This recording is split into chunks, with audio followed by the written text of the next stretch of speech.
Hello बच्चों, let's see this question.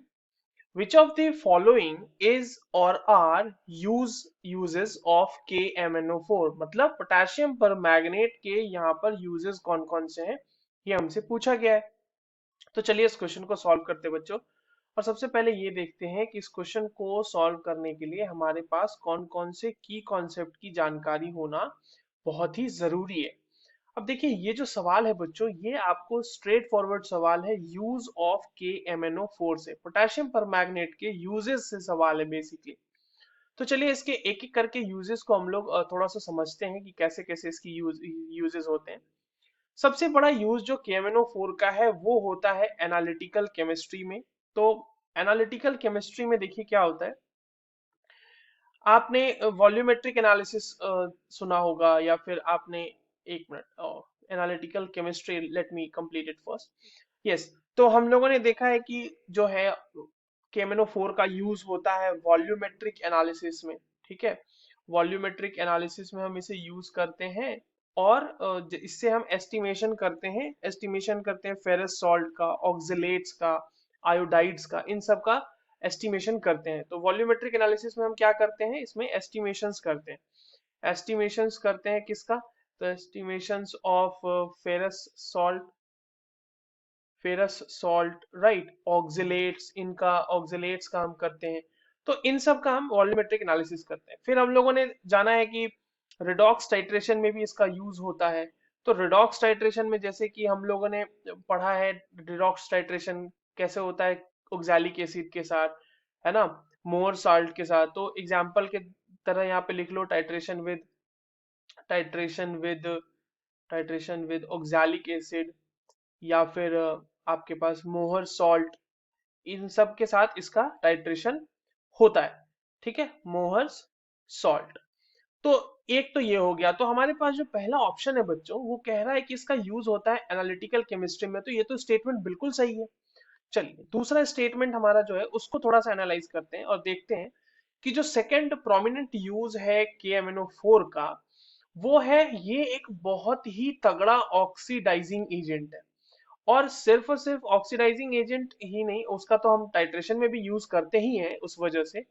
But सिर्फ और सिर्फ उसमें नहीं कि इनऑर्गेनिक जो हम रिडॉक्स टाइट्रेशन कर रहे हैं उसमें उसका यूज हो रहा है, बल्कि ऑर्गेनिक कंपाउंड्स के लिए भी वाइडली यूज होता है उनके ऑक्सीडेशन के लिए।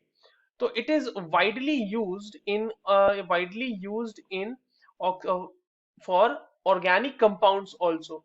ठीक है, अब देखिए ऑर्गेनिक कंपाउंड्स की अगर हम बात करें तो ऑर्गेनिक कंपाउंड्स में बेसिकली ये अल्कोहल को, जैसे एग्जांपल मैं लिख देता हूँ यहाँ पे, अल्कोहल से ये कार्बोक्सिलिक एसिड बनाने के काम में आता है। और अल्कोहल, कौन सा अल्कोहल लेंगे बच्चों यहाँ पर, हम 1 डिग्री अल्कोहल जब लेते हैं तो वहां से ये डायरेक्टली कार्बोक्सिलिक एसिड बनाता है।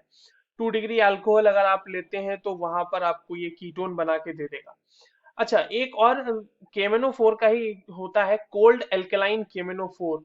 कोल्ड एल्केलाइन KMnO4 की अगर हम बात करें तो ये कहलाता है बेयर्स रिएजेंट। KMnO4 ये होता है बच्चों बेयर्स रिएजेंट। और बेयर्स रिएजेंट का काम होता है जहां पर भी डबल बॉन्ड है ना, जैसे मान लो ये C डबल बॉन्ड C है, तो इसके आसपास ये लगा देगा OH और यहां से बना देता है ये डायऑल। तो डायॉल की प्रिपरेशन में भी हम देख रहे हैं कि हमारे पास KMnO4 का यूज होता है। तो जो दूसरा स्टेटमेंट हमारा है कि as a favourite oxidant in preparative organic chemistry, बहुत सारे कंपाउंड के प्रिपरेशन के लिए हम इसे यूज करते हैं। और yes, it is one of the favourite oxidants for organic chemists.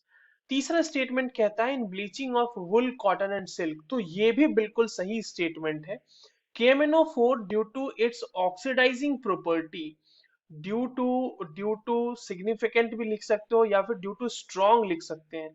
Due to strong oxidising property of KMnO4, oxidising property of KMnO4, it is used as bleaching agent, है ना, it is used as bleaching agent, bleaching agent की तरह use होता है, bleaching agent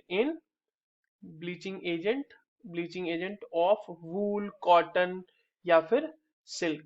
ठीक है, तो ये हमने देख लिया कि हमारे पास जितने स्टेटमेंट्स दिए हुए थे वो सारे के सारे सही है, and I have mentioned some of the examples relevant to the statements given. So the correct answer for this given question is option D, all of the above. I hope you understood this well. All the very best.